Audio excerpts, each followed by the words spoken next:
قال اللہ تبارک و تعالی فی القرآن المجید والفرقان الحمید وَاعْبُدُوا اللَّهَ وَلَا تُشْرِكُوا بِهِ شَيْئًا وَبِالْوَالِدَيْنِ إِحْسَانًا وعن عبد الله بن مسعود رضی اللہ تعالی عنہ سألت رسول اللہ صلی اللہ علیہ وسلم أي العمل أحب إلى الله عز وجل قال الصلاة على وقتها اللهم صل على محمد وعلى آل محمد كما صليت على إبراهيم وعلى آل إبراهيم إنك حميد مجيد اللهم بارك على محمد وعلى آل محمد كما باركت على إبراهيم وعلى آل إبراهيم إنك حميد مجيد رب اشرح لي صدري ويسر لي أمري واحلل عقدۃ من لسانی یفقہوا قولی۔ ہر قسم کی حمد و ثنا اللہ مالک الالام ذوالجلال والاکرام کے لیے، اللہ رب العالمین کے لیے جو ساری کائنات کا خالق، مالک، رازق، داتا، دستگیر، بے شمار درود و سلام نبی مکرم رسول معظم محمد مصطفیٰ احمد مجتبیٰ جناب خاتم النبیین والمرسلین محمد الرسول اللہ صلی اللہ علیہ وسلم کی مبارک ذات پہ۔ پیارے بھائیوں اور پیارے دوستوں، قرآن مجید فرقان حمید سورۃ النساء کی یہ آیت مبارکہ اللہ رب الرحمن قرآن مجید فرقان حمید کی کئی ایک آیات کے اندر والدین کا مقام، ماں باپ کا رتبہ، ماں باپ کی شان، ماں باپ کا مکان اللہ رب الرحمن بیان فرماتے ہیں۔ اور اسی طرح پیارے نبی علیہ الصلاۃ والسلام بھی اپنی احادیث کے اندر والدین کے حوالے سے، اماں اور ابا کے حوالے سے پیارے نبی صلی اللہ علیہ وسلم نے بھی ہر کلمہ پڑھنے والے کو، مسلمان کو والدین کے ساتھ حسن سلوک کرنے کا حکم دیا۔ اب چاہے والدین کافر ہی کیوں نہ ہوں، ماں باپ کافر ہو تب بھی ماں باپ کے ساتھ حسن سلوک کرنا ہے، اچھے سلوک سے پیش آنا ہے۔ ایک کلمہ پڑھنے والا مسلمان جب وہ کلمہ شہادت پڑھتا ہے تو وہ ایک اللہ کے اکیلے، ایک وحدہ لا شریک معبود برحق ہونے کا اقرار کرتا ہے اور اس بات کی گواہی دیتا ہے۔ تو اللہ سبحانہ و تعالیٰ نے اپنی عبادت کے ساتھ اور شرک کے منع کرنے کے ساتھ اللہ رب الرحمن نے والدین کے ساتھ اچھا سلوک کرنے کا حکم دیا۔ اور قرآن مجید فرقان حمید میں کسی ایک مقام پر نہیں بلکہ اللہ رب الرحمن نے کئی مقامات پر قرآن مجید فرقان حمید کی آیات بینات میں والدین کے ساتھ، ماں باپ کے ساتھ حسن سلوک کرنے کا حکم دیا۔ خوش نصیب وہ ہے، سعادت مند وہ ہے کہ جو والدین کے ساتھ حسن سلوک کر لے۔ بختوں والا اور اچھے نصیبوں والا وہ ہے جو اپنے ماں باپ کی خدمت کر لے۔ بد نصیب اور محروم وہ ہے جو ماں باپ کے ساتھ برا سلوک کرے اور ماں باپ کی خدمت کا موقع وہ اپنے ہاتھ سے ضائع کر بیٹھے۔ جس طرح ایک مسلمان کے لیے ضروری ہے کہ اللہ ایک اکیلے ہی کی عبادت کرنی ہے، اللہ اکیلے ہی کی عبادت کرنی ہے اور اس پروردگار کے ساتھ کسی کو شریک نہیں بنانا۔ تو جیسے اللہ وحدہ لا شریک اپنے خالق ہونے میں اللہ وحدہ لا شریک اپنے معبود برحق ہونے میں یکتا ہے، تنہا اکیلا ہے۔ اسی طرح والدین،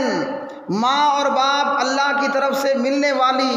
ایک ایسی عظیم الشان نعمت ہے جس کا اللہ نے پوری کائنات میں نعم البدل نہیں رکھا۔ اللہ کی جنت، جس جنت کے اندر ہزاروں انگنت لاتعداد نعمتیں ہوں گی، اللہ کی جنت، جس جنت کے اندر اللہ کی بے شمار نعمتیں ہوں گی، اور اگر ہم پروردگار کی نعمتوں کو یہاں زمین پر یا جنت میں گننا چاہیں، وَإِن تَعُدُّوا نِعْمَةَ اللَّهِ لَا تُحْصُوهَا، ہم اپنے رب کی نعمتوں کا شمار ہی نہیں کر سکتے، لیکن ساری جنتوں کی نعمتیں وہ ماں باپ کی نعمتوں سے کم ہی ہوگی۔ جیسے اللہ اپنی عبادت میں اکیلا ہے، اللہ خالق ہونے میں اکیلا ہے، اللہ معبود برحق ہونے میں اکیلا ہے، جیسے وہ اللہ احد ہے، الصمد ہے، جیسے وہ پروردگار لم یلد ولم یولد ہے، اور جیسے وہ پروردگار ولم یکن لہ کفوا احد ہے، اور جیسے وہ توحید والوں کا رب ولم تکن لہ صاحبہ ہے۔ اسی طرح اللہ سبحانہ و تعالیٰ نے جو ہمارے والدین بنائے، ان والدین کا بھی کوئی متبادل نہیں ہے۔ اللہ کا متبادل نہ لات ہے نہ منات ہے، اللہ کا متبادل نہ منات ہے، نہ عزا ہے، نہ یغوث ہے، نہ یعوق ہے، نہ نصر ہے۔ اللہ سبحانہ و تعالیٰ کا کوئی متبادل نہیں، اللہ کے برابر اور اللہ جیسا اور اللہ کے ہمسر کوئی نہیں۔ اسی طرح اللہ نے ہمارے والدین بنائے تو مخلوق میں، اللہ کی مخلوق میں ایسا کوئی رشتہ نہیں کہ جو ماں اور باپ کے جیسا ہو، ایسا کوئی رشتہ نہیں کہ جو ماں اور باپ کے جیسا ہو۔ دنیا کی ہر نعمت کا اللہ نے کوئی نہ کوئی متبادل بنا رکھا ہے۔ اگر اللہ ایک نعمت لیتا ہے تو اس نعمت کا متبادل موجود ہوگا، لیکن ماں اور باپ وہ اللہ سبحانہ و تعالیٰ کی ایک ایسی نعمت ہے جس نعمت کا متبادل اللہ رب الرحمن نے کوئی تیار ہی نہیں کیا۔ تو خوش نصیب جو ماں باپ سے حسن سلوک کرے، اور خوش نصیب جو ماں باپ کی خدمت کر بیٹھے، اور بد نصیب اور بدبخت جو اپنے ماں باپ سے برا کرے، اور بدبخت جو اپنے ماں باپ کی خدمت نہ کر سکے۔ اللہ سبحانہ و تعالیٰ درگزر فرمانے والا ہے، اس کی صفت ہے عفو کریم۔ اس پروردگار سے ہم یہ دعا کرتے ہیں کہ اللہم انک عفو کریم تحب العفو فاعف عنا، اے اللہ تو ہم سے بھی درگزر فرما۔ قرآن مجید فرقان حمید اللہ سبحانہ و تعالیٰ سورۃ النساء آیت نمبر 36 میں ارشاد فرماتے ہیں، وَاعْبُدُوا اللَّهَ وَلَا تُشْرِكُوا بِهِ شَيْئًا، وَاعْبُدُوا اللَّهَ وَلَا تُشْرِكُوا بِهِ شَيْئًا وَبِالْوَالِدَيْنِ إِحْسَانًا۔ فرمایا اللہ رب الرحمن نے اللہ ہی کی عبادت کرو، صرف ایک اللہ کی عبادت کرو، جو عبادت نہیں کرتا وہ بھی بے ایمان ہے، اور جو اللہ کی عبادت کر کے اللہ کی عبادت میں غیروں کو شامل اور شریک کرتا ہے، وہ چاہے اللہ کا شریک بنانے کے لیے اسے پتھر مل جائیں، یا اللہ کا شریک بنانے کے لیے اسے جو ہے وہ کوئی درخت نظر آ جائے، وہ شریک بنانے والا پروردگار کے ساتھ، وہ چاہے کسی نبی رسول کو اللہ کا شریک بنائے، کسی بزرگ اور امام اور پیر اور فقیر اور کلندر کو اللہ کا شریک بنائے، اللہ سبحانہ و تعالیٰ نے اس بات سے بڑی سختی کے ساتھ منع فرمایا، وَاعْبُدُوا اللَّهَ وَلَا تُشْرِكُوا بِهِ شَيْئًا،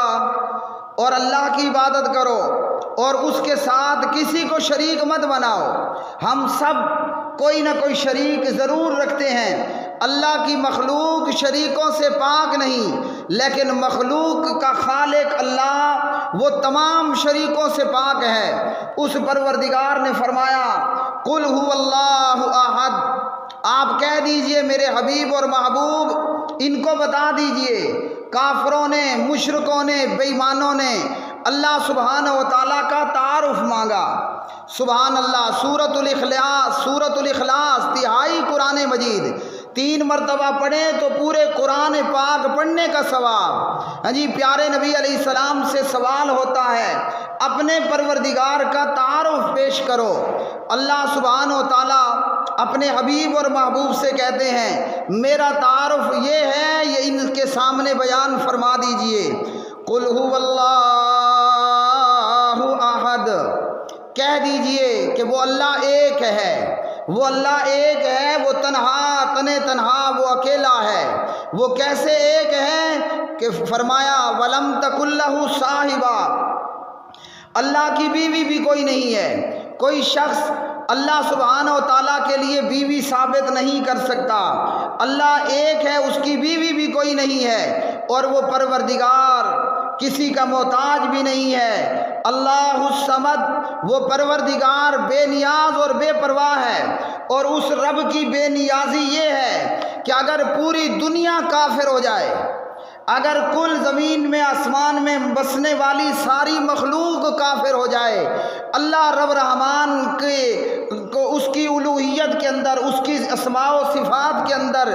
اللہ سبحانہ و تعالیٰ کی وحدانیت کے اندر کوئی فرق نہیں آنے والا۔ کوئی اللہ کو سارے مل کر پوجیں یا سب مل کر اللہ کا انکار کر دیں، اللہ پھر بھی اللہ ہے، وہ پھر بھی پوری کائنات کا خالق ہے۔ لم یلد ولم یولد، لم یلد ولم یولد۔ اللہ سبحانہ و تعالیٰ کا تعارف یہ ہے کہ اللہ نے کسی کو نہیں جنا، نہ کوئی اللہ کا بیٹا نہ کوئی اللہ کی بیٹی۔ یہودیوں نے کیا کہا؟ وقالت الیہود عزیر ابن اللہ، وقالت الیہود عزیر ابن اللہ۔ یہودیوں نے کہا کہ عزیر اللہ کا بیٹا ہے۔ ان بیوقوفوں کو حماقت یہاں سے لگی جو مرے نہیں اور جو مر کر زندہ ہو جائے وہ اللہ ہوتا ہے، حالانکہ اللہ نے جناب عزیر علیہ السلام کو فاماتہ اللہ 100 عام، اللہ نے پیغمبر حضرت عزیر علیہ السلام کو 100 سال کے لیے موت دی، اور اس کے بعد اللہ نے انہیں زندہ فرمایا۔ تو یہودیوں نے کہا کہ عزیر اللہ کا بیٹا۔ وقالت النصارى المسیح ابن اللہ، اور مسیحوں نے، عیسائیوں نے کیا کہا کہ عیسیٰ علیہ السلام اللہ کے بیٹے ہیں۔ اور مشرکین مکہ نے کہا کہ ملائکہ فرشتے وہ اللہ کی بیٹیاں ہیں۔ کلمہ پڑھنے والے کلمہ گو مشرکوں نے کہا کہ یہ نبی نور من نور اللہ ہے، اللہ کا نور، اللہ کے نور کا حصہ۔ تو اللہ سبحانہ و تعالیٰ نے فرمایا وَاعْبُدُوا اللَّهَ وَلَا تُشْرِكُوا بِهِ شَيْئًا، اللہ کی عبادت کرو اور اس کے ساتھ کسی کو شریک مت بناؤ۔ عبادت کرنے والے اللہ کی بھی عبادت کر لیتے ہیں اور اللہ کے ساتھ شریک بھی بنا ڈالتے ہیں، ایسی عبادت اللہ کو قبول نہیں ہے۔ جیسے کوئی شخص جیتا جی بندہ اپنی زوجہ اور اپنی ہم سفر کے ساتھ کسی اور کو شریک کرنے کے لیے تیار نہیں، یہ مخلوق ہے اور اتنی غیرت رکھتا ہے، اور اللہ خالق وہ ساری کائنات کا پیدا کرنے والا اور کوئی اس کا شریک بنائے، تو فرمایا اللہ سبحانہ و تعالیٰ نے وَلَا تُشْرِكُوا بِهِ شَيْئًا، اللہ کے ساتھ شریک مت بناؤ۔ اور اس کے بعد اللہ رب رحمان نے حکم دیا وَبِالْوَالِدَيْنِ إِحْسَانًا، والدین کے ساتھ اچھا کرنا ہے، بہتر کرنا ہے، اچھا سلوک اور اچھا رویہ رکھنا ہے، اور ان کی خدمت کر کے جنت کما لینی ہے۔ حضرت عبداللہ ابن مسعود رضی اللہ تعالی عنہ راوی ہیں، نبی پاک علیہ السلام سے سوال کرتے ہیں ای العمل احب الی اللہ عز وجل، اے اللہ کے پاک نبی صلی اللہ علیہ وسلم مجھے بتائیے کہ اللہ کے ہاں کون سا عمل سب سے زیادہ محبوب عمل ہے، اعمال میں کون سا عمل اللہ سبحانہ و تعالیٰ کو سب سے زیادہ محبوب ہے۔ میرے بھائیوں، صحابہ کرام رضوان اللہ تعالی علیہ مجمعین یہ کیوں پوچھ رہے ہیں؟ اس لیے کہ انہیں مرنے کا یقین تھا،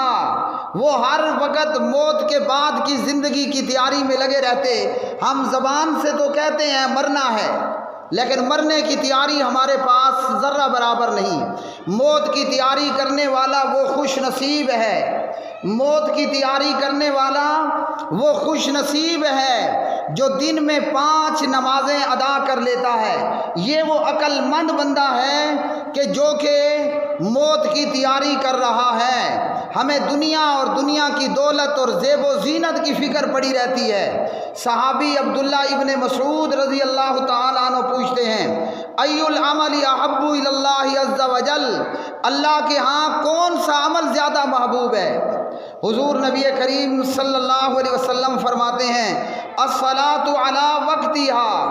بر وقت نماز کا ادا کرنا۔ نماز کیوں پڑھنی ہے؟ کہ کوئی پتہ نہیں کہ کس وقت موت آ جائے، کوئی پتہ نہیں کہ کس وقت موت آ جائے، اور جب نماز وقت پر ادا کرے گا تو یہ صحیح معنوں میں موت کی تیاری کرنے والا ہے، یہ صحیح معنوں میں موت کی تیاری کرنے والا، اور وہ خوش نصیب جو نماز پڑھتے ہوئے مر جاتے ہیں۔ جیسے کہ کل کی شام میری والدہ محترمہ نماز مغرب ادا کی اور جب نماز پڑھ لی وہی مصلی پر لیٹی اور اللہ سبحانہ و تعالیٰ کے حوالے اپنی جان جو ہے وہ کر دی، اور اسی حالت میں نماز کے بعد مصلی پر ملک الموت نے، جناب اسرائیل نے آ کر اور فرشتوں کی جماعت نے روح قبض کیا۔ ایسا بندہ اللہ کے ہاں کس قدر عظیم ہوگا کہ جو نماز پڑھتے ہوئے مصلی پر مر جائے اور اللہ کو ایک اور اکیلا ماننے والا ہو، اللہ سبحانہ و تعالیٰ کے احکامات پر عمل کرنے والا ہو۔ وہ کہتے ہیں کہ نماز پڑھ اس سے پہلے کہ تجھ پر نماز پڑھی جائے، یعنی اپنی نماز جنازہ کے ہونے سے پہلے میرے بھائیوں ہمیں نماز کی فکر کرنی چاہیے۔ جو نماز کی فکر کرتا ہے وہ خوش نصیب پھر یوں اللہ کے پاس پہنچتا ہے کہ فرشتے اس کو مصلی سے اس کی روح کو اٹھا کر آسمانوں کی طرف لے کر چلتے ہیں۔ تو نبی کریم علیہ السلام نے فرمایا، الصلاۃ علی وقتہا، نماز کو وقت پر ادا کرنا یہ اللہ سبحانہ و تعالیٰ کے ہاں یہ بہت زیادہ، سب سے زیادہ محبوب عمل ہے۔ ابن مسعود فرماتے ہیں، میں نے پوچھا کہ یا رسول اللہ صلی اللہ علیہ وسلم ثم ایون، اس کے بعد پھر کون سا عمل ہے؟ تو نبی پاک علیہ السلام نے فرمایا، بر الوالدین، والدین کے ساتھ، ماں باپ کے ساتھ نیکی کرنا، یعنی نماز کے بعد سب سے زیادہ محبوب عمل اللہ رب رحمان کی بارگاہ میں اپنے ماں باپ کے ساتھ اچھا سلوک کرنا ہے، ماں باپ کے ساتھ نیکی کرنی ہے۔ اور قرآن مجید فرقان حمید نے فرمایا، وَلَا تَقُلْ لَهُمَا أُفٍّ وَلَا تَنْهَرْهُمَا وَقُلْ لَهُمَا قَوْلًا كَرِيمًا، اپنے ماں باپ کو اف تک نہیں کہنا، ایسی کوئی گفتگو اور ایسی کوئی حرکت جو ان کے لیے تکلیف کا باعث بنے، نہ ایسی گفتگو کرنی ہے نہ ایسی حرکت کرنی ہے۔ اللہ سبحانہ و تعالی ہمیں معاف فرمائے، اللہ سبحانہ و تعالی ہمارے والدین کے درجات کو بلند فرمائے۔ قرآن مجید فرقان حمید نے ہمیں دعا سکھائی، ماں کے لیے بھی اور باپ کے لیے بھی، رب اغفر لی وَلِوَالِدَيَّ، رب اغفر لی وَلِوَالِدَيَّ۔ اللہ سبحانہ و تعالیٰ سے دعا کرنی ہے کہ پروردگار میری بھی بخشش فرما دے، اور اے میرے رب میرے والدین کی بھی بخشش فرما دے۔ اور اللہ سبحانہ و تعالیٰ نے ہمیں والدین کے لیے دعا سکھائی، والدین زندہ ہیں یا فوت ہو چکے، قُل رب ارحمہما کما ربیانی صغیرا، یہ دعا کیسے پڑھنی ہے؟ رب ارحمہما کما ربیانی صغیرا۔ اور یہاں آپ کو میں بتاؤں، نماز کے سجدوں کے اندر پیارے نبی علیہ السلام نے قرآن مجید پڑھنے سے منع کیا۔ نماز کے سجدوں میں اللہ کے پاک نبی صلی اللہ علیہ وسلم نے قرآن مجید پڑھنے سے منع کیا، لیکن حضور نبی کریم صلی اللہ علیہ وسلم نے ہمیں تصویر کا ایک اور رخ بھی دکھایا کہ پیارے نبی علیہ السلام نے نماز پڑھی اور پوری نماز کے اندر یہ قرآن مجید کی آیت پڑھتے ہی رہے، ان تعذبہم فإنہم عبادک وإن تغفر لہم فإنک غفور رحیم۔ اب یہ قرآن مجید کی آیت ہے کہ اللہ اگر تو عذاب دے تو عذاب دے سکتا ہے، اے اللہ تو اگر عذاب دے تو عذاب دینے کر قادر ہے، اور اگر تو معاف فرمائے تو تیری صفت ہی بخش دینا ہے اور گناہگاروں سے ان کے گناہوں کو ختم کر دینا ہے۔ اگر عذاب دینا ہے تو یہ تیرے بندے ہیں، اور خالق اپنے بندوں پر پوری قدرت رکھتا ہے، اور اگر تو معاف کرے تو تیری صفت ہی یہی ہے کہ تو بخشنے والا، رحم کرنے والا۔ اس لیے ہم نماز کے سجدے کے اندر بھی ہے نماز، مگر نماز کے سجدوں میں بھی ہم یہ دعا کر سکتے ہیں، رب اغفر لی ولوالدی رب ارحمہما کما ربیانی صغیرا۔ جناب ابن مسعود رضی اللہ تعالی عنہ کہتے ہیں، ثم ایون، اے اللہ کے رسول پھر کون سا عمل ہے؟ تو اللہ کے پاک نبی علیہ السلام نے تیسرے نمبر پر بتایا، الجہاد فی سبیل اللہ کے ہاں سب سے زیادہ محبوب تیسرا عمل وہ اللہ کی راہ میں جہاد کرنا ہے۔ عبداللہ بن عمر یا عمر رضی اللہ عنہم راوی ہیں، نبی پاک علیہ السلام کی خدمت میں ایک شخص حاضر ہوتا ہے، اللہ کی راہ میں جہاد کرنے کے لیے وہ اجازت طلب کرتا ہے، تو نبی پاک علیہ السلام اس شخص سے کہتے ہیں، الک ابوان، کیا تمہارے ماں باپ زندہ ہیں؟ تو وہ جواب دیتا ہے کہ جی ہاں میرے ماں باپ زندہ ہیں۔ نبی پاک علیہ السلام نے فرمایا، ففیہما فجاہد، جاؤ اپنے ماں باپ کی خدمت کر کے جہاد کرو۔ حالانکہ اسلامی لشکروں کو افراد کی بڑی ضرورت ہوتی، ہاں جی، مدینے کے لشکر کو مجاہدوں کی بڑی ضرورت ہے، لیکن حضور نے دیکھا کہ ماں باپ اکیلے ہیں اور ان کی خدمت کرنے والا کوئی نہیں، تو اللہ کے پاک نبی علیہ السلام نے فرمایا، ففیہما فجاہد، اپنے ماں باپ کی خدمت کر کے جہاد کر، یعنی تیرا جہاد، تیرا تلوار چلانا، تیرا لڑنا یہ ہے کہ تو جا اور اپنے ماں باپ کی خدمت فرما۔ ایک اور حدیث کے اندر نبی پاک علیہ السلام نے فرمایا کہ ماں فإن الجنت عند رجلها، جنت جو ہے وہ ماں کے قدموں تلے ہے۔ سنن نسائی اور ابن ماجہ، حسنہ الالبانی رحمہ اللہ۔ نبی پاک علیہ السلام فرماتے ہیں کہ تمہاری ماں زندہ ہے؟ وہ جواب دیتا ہے کہ جی ہاں یا رسول اللہ صلی اللہ علیہ وسلم، میری ماں زندہ ہے۔ تو اللہ کے پاک نبی نے فرمایا، فإن الجنت عند رجلها، کیونکہ جنت تیری ماں کے قدموں کے پاس ہے۔ اب تو نے جہاد کرنا ہے تو کس لیے؟ کہ اللہ مجھے جنت عطا فرما دے۔ اب وہ جنت وہ خود تیرے گھر کے اندر موجود ہے۔ تو بد نصیب ہیں وہ بیٹے جو ماں باپ کی خدمت نہیں کر پاتے، اور بیویوں یا کسی بھی ریزن سے وہ ماں باپ کی خدمت کرنے کی بجائے ماں باپ کو ستانے والے ہوتے ہیں۔ نبی پاک علیہ السلام سے حضرت ابو ہریرہ رضی اللہ تعالی عنہ روایت کرتے ہیں، آپ صلی اللہ علیہ وسلم نے فرمایا، راغم انفہ ثم راغم انفہ ثم راغم انفہ،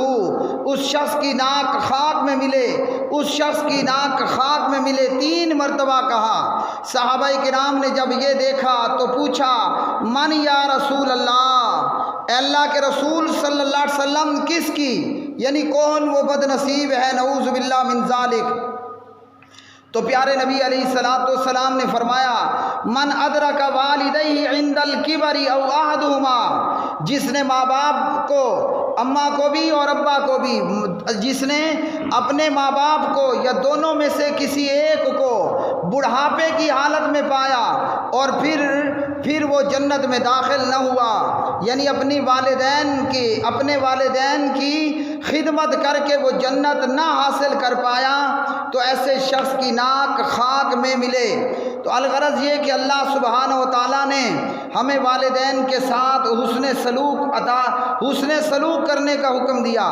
اور ماں باپ کے ساتھ حسن سلوک ایک اتنا بہترین عمل ہے کہ ہماری زندگی کے اندر اضافہ ہو جائے۔ ہاں جی، جو موت کا وقت ہے وہ آنا ہی آنا ہے، لیکن ماں باپ کے ساتھ جب ہم حسن سلوک کریں گے تو اللہ سبحانہ و تعالیٰ ہمارے رزق میں اضافہ فرما دے گا، اللہ ہماری زندگی کو اور عمر کو لمبا کر دے گا، بھلے ماں باپ کافر ہی کیوں نہ ہو۔ ماں باپ کے ساتھ دنیاوی معاملات میں اچھے سے اچھا اور بہتر سے بہتر سلوک کرنا ہے۔ خادم ختم نبوت جناب حضرت انس بن مالک رضی اللہ تعالی عنہ، خادم خاتم النبیین والمرسلین صلی اللہ علیہ وسلم، جناب انس بن مالک رضی اللہ تعالی عنہ راوی ہیں۔ نبی پاک علیہ الصلاۃ والسلام کا یہ فرمان مسند امام احمد میں آپ صلی اللہ علیہ وسلم نے فرمایا، من سرہ ان یمد لہ فی عمرہ، جو شخص یہ پسند کرتا ہے کہ میری عمر زیادہ ہو جائے، جو بندہ یہ چاہتا ہے کہ میری عمر کے اندر، اس کی عمر کے اندر اضافہ ہو جائے، عمر لمبی کر دی جائے، اور یہ پسند کرتا ہے کہ اس کے رزق میں بھی اضافہ کر دیا جائے، تو پیارے نبی علیہ الصلاۃ والسلام نے فرمایا کہ وہ والدین کے ساتھ، وہ شخص جو اپنی عمر کو، زندگی کو لمبا کرنا چاہتا ہے، وہ بندہ جو اپنے رزق میں اضافہ چاہتا ہے، اسے چاہیے کہ والدین کے ساتھ اچھا برتاؤ کرے اور اپنے رشتہ داروں کے ساتھ صلہ رحمی کرے، وہ اپنے رشتہ داروں کے ساتھ صلہ رحمی کرے اور اپنے ماں باپ کے ساتھ اچھا برتاؤ کرے۔ اور پیارے نبی علیہ الصلاۃ والسلام نے ایک اور حدیث کے اندر فرمایا،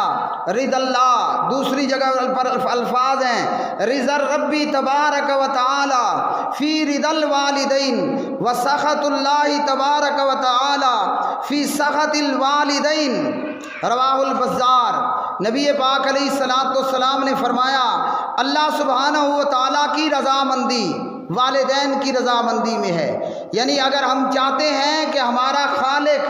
کائنات کا پروردگار وہ ہم سے راضی اور خوش ہو جائے، تو اللہ کو خوش کرنے کا طریقہ یہ ہے کہ ہم اپنے ماں باپ کو راضی رکھیں اور خوش کریں، لا طاعۃ لمخلوق فی معصیت الخالق کی حدود میں رہتے ہوئے۔ نبی پاک علیہ السلام نے فرمایا، رب رحمان کی، رب تعالیٰ کی رضا اور اس کی خوشنودگی اور اس کا راضی ہونا، خوش ہونا، وہ والدین کی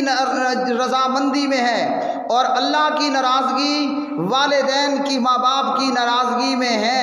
اللہ وحدہ لا شریک سے دعا ہے کہ وہ اللہ خالق اور مالک ہمارے گناہوں سے، ہماری کوتاہیوں سے، ہماری کمزوریوں سے درگزر فرمائے، اور اللہ رب رحمان ہمارے والدین پر رحم فرمائے، جیسے انہوں نے ہماری پرورش کی، اللہ ہماری بھی بخشش فرمائے، ہمارے والدین کی بھی بخشش فرمائے، جو زندہ ہے زندہ کی، جو فوت ہو چکا فوت شدہ کی۔ اقول قولی ھذا استغفر اللہ لی ولکم ولسائر المسلمین والمؤمنین، وآخر دعوانا ان الحمد